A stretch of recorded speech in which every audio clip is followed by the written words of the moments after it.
नमस्ते दोस्तों। भगवान विष्णु ने बताया महाकुंभ 2025 में होगा महाप्रलय। महाकुंभ में स्नान करने वाले एक कथा जरूर सुने, आपका कल्याण हो जाएगा। दोस्तों, भगवान श्री हरि विष्णु जी ने देवर्षि नारद से कहते हैं कि महाकुंभ 2025 में होगा महाप्रलय। एक बार की बात है जब देवर्षि नारद नारायण नारायण का जाप करते हुए आकाश मार्ग से जा रहे थे, तो उनकी तीक्ष्ण दृष्टि पृथ्वी के कोने को निहार रही थी। तो उनकी दृष्टि प्रयागराज की ओर गई, जहां महाकुंभ का भव्य आयोजन हो रहा था। संगम तट पर लाखों श्रद्धालु गंगा स्नान के लिए उमड़े हुए थे। गंगा, यमुना और अदृश्य सरस्वती के इस पवित्र संगम पर जप तप और भक्ति की गूंज से वातावरण पावन हो रहा था। लेकिन देवर्षि नारद जी की दृष्टि केवल बाहरी सौंदर्य तक सीमित नहीं थी।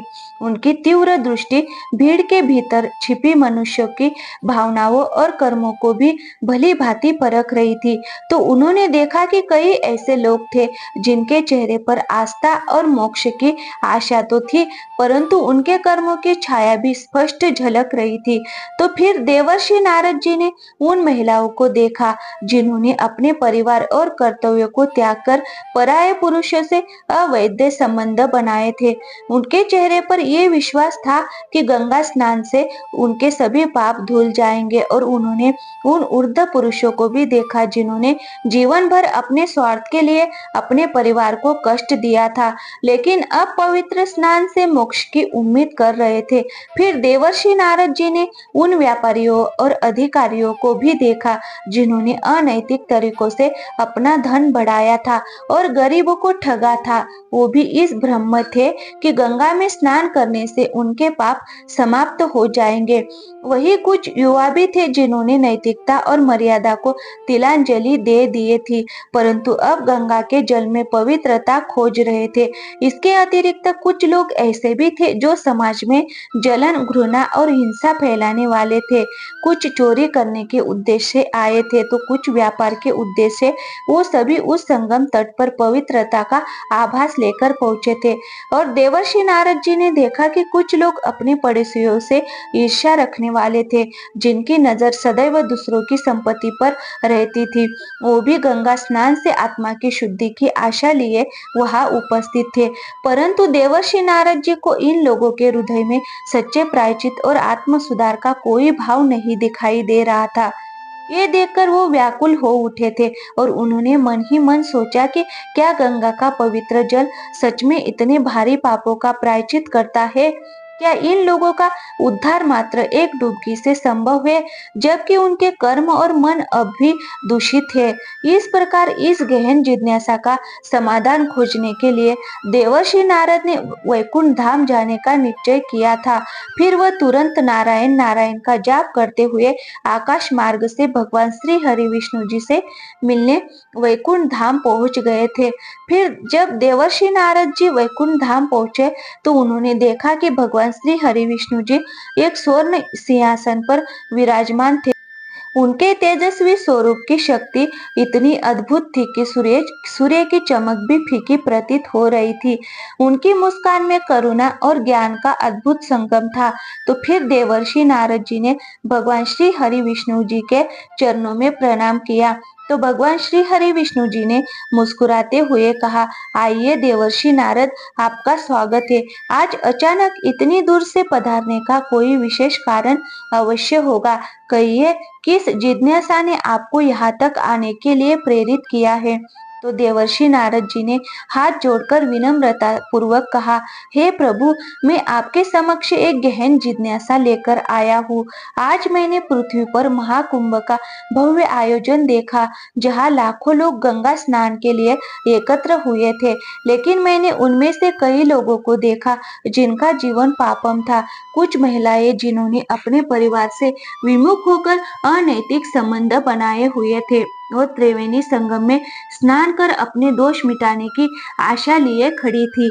और कुछ पुरुष जिन्होंने अपने जीवन भर स्वार्थवश अपने परिवार को कष्ट दिया है और अब मुक्ति की आशा में वहां उपस्थित थे, और कुछ व्यापारी जिन्होंने धोखाधड़ी और भ्रष्टाचार से धन अर्जित किया था और सोच रहे थे कि गंगा स्नान उनके पापों को धो देगा, और कुछ युवा जिन्होंने अपनी नैतिकता को भुला दिया था और स्नान के माध्यम से पवित्र होने की कामना कर रहे थे। हे प्रभु, क्या ये वास्तव में संभव है? क्या केवल गंगा में स्नान करने से इतने गंभीर पापों का प्रायश्चित किया जा सकता है?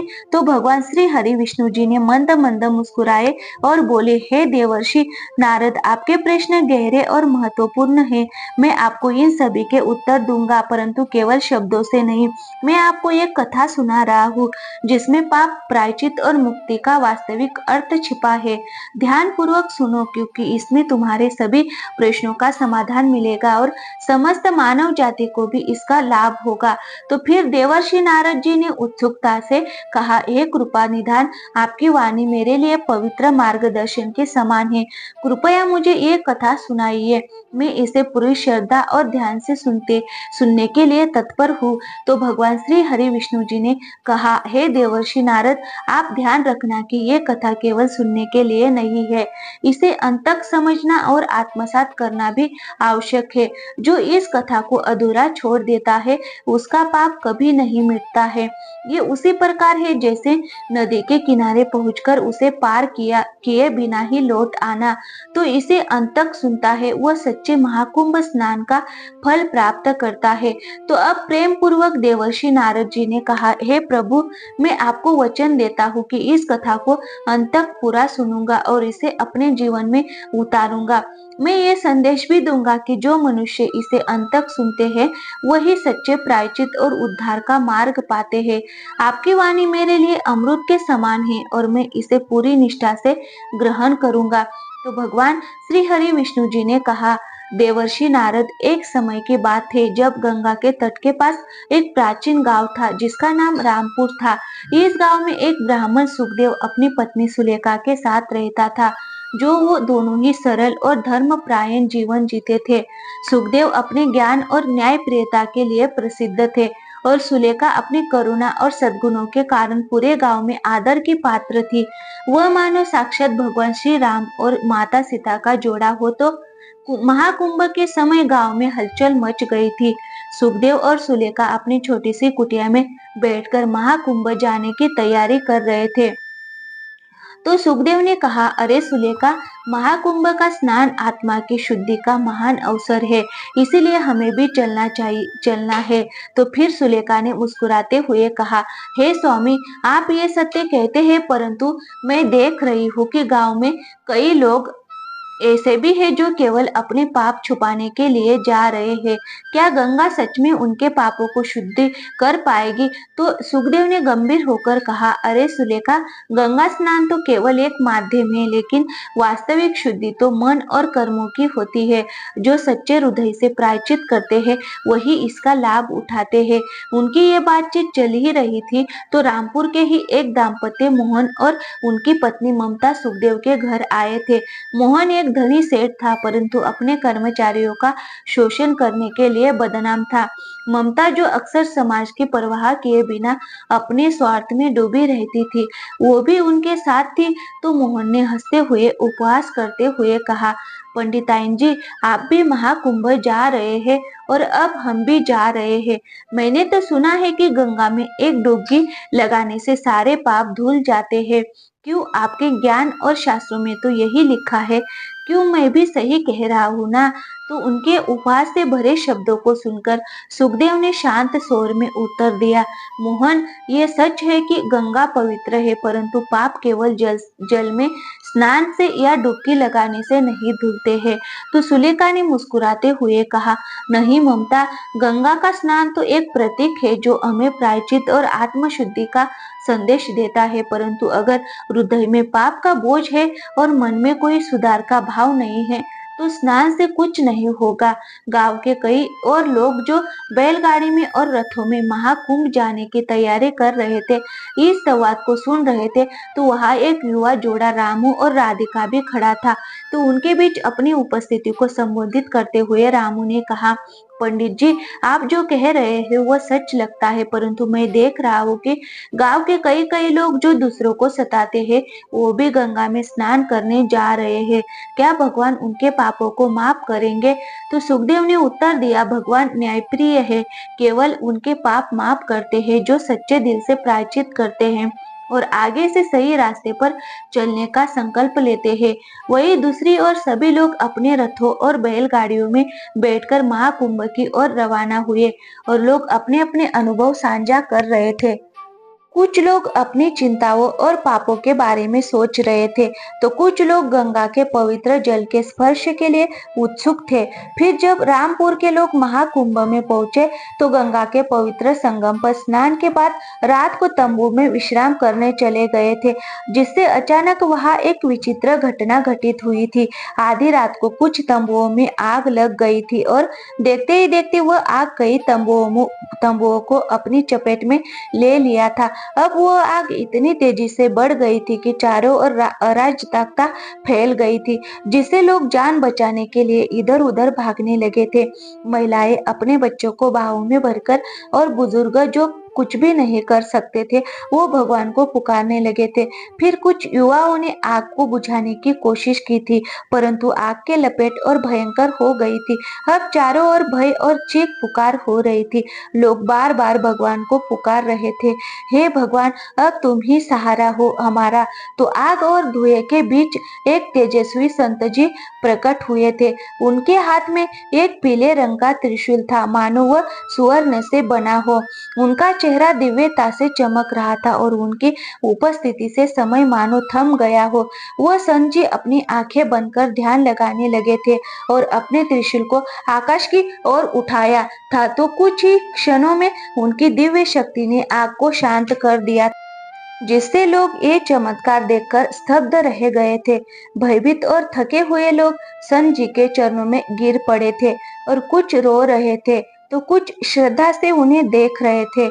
सेठ मोहन ने कांपते हुए पूछा, हे मुनिवर, आपने हमारी रक्षा की है, कृपया हमें बताइए आपने ये कैसे किया है और हम इस विपत्ति से क्यों बचे हैं? तो उस तेजस्वी संत जी ने शांत और करुणामय स्वर में उत्तर दिया, मैं केवल एक माध्यम हूँ, तुम्हारी प्रार्थना ने मुझे यहाँ खींच लाया है, परंतु याद रखो, ये आग केवल तुम्हारे तंबुओं में नहीं लगी थी, ये आग तुम्हारे कर्मों की थी जो तुम्हारे भीतर जल रही थी। तुमने अपनी प्रार्थना और श्रद्धा से इसे शांत करने का मार्ग पाया है, परंतु इसे पूरी तरह बुझाना तभी संभव है जब तुम अपने जीवन में सत्य, धर्म और प्रायश्चित का मार्ग अपनाओगे। भगवान श्री हरि विष्णु जी ने कहा, हे देवर्षि नारद, वही पास में बैठे सुखदेव पंडित ने फिर पूछा, हे ऋषिवर, हम सभी जानते हैं कि गंगा का जल पवित्र है, परंतु क्या केवल गंगा में स्नान करना हमारे पापों को धो सकता है? क्या इससे हम मुक्ति पा सकते हैं? तो संत जी ने सुखदेव की ओर स्नेह भरी दृष्टि से देखा और बोले, हे पंडित जी, ये प्रश्न हर धर्म परायण व्यक्ति के मन में उठता है। याद रखो, गंगा में स्नान केवल एक प्रतीक है, ये तुम्हें आत्मचिंतन और प्रायश्चित का मार्ग दिखाने के लिए है, परंतु यदि मन और आत्मा शुद्ध नहीं है, तो केवल गंगा स्नान तुम्हारे पापों को नहीं धो सकता है। तो सुखदेव ने फिर से पूछा, हे मुनिवर, तो सच्चे प्रायश्चित का मार्ग क्या है और जो लोग अपने जीवन में बड़े से बड़े पाप करते हैं, उनके लिए मुक्ति का रास्ता क्या है? तो संत जी ने गंभीर स्वर में उत्तर दिया, हे वत्स, सच्चा प्रायश्चित तब होता है जब तुम अपने पापों को स्वीकार करते हो और उन्हें सुधारने का दृढ़ संकल्प लेते हो।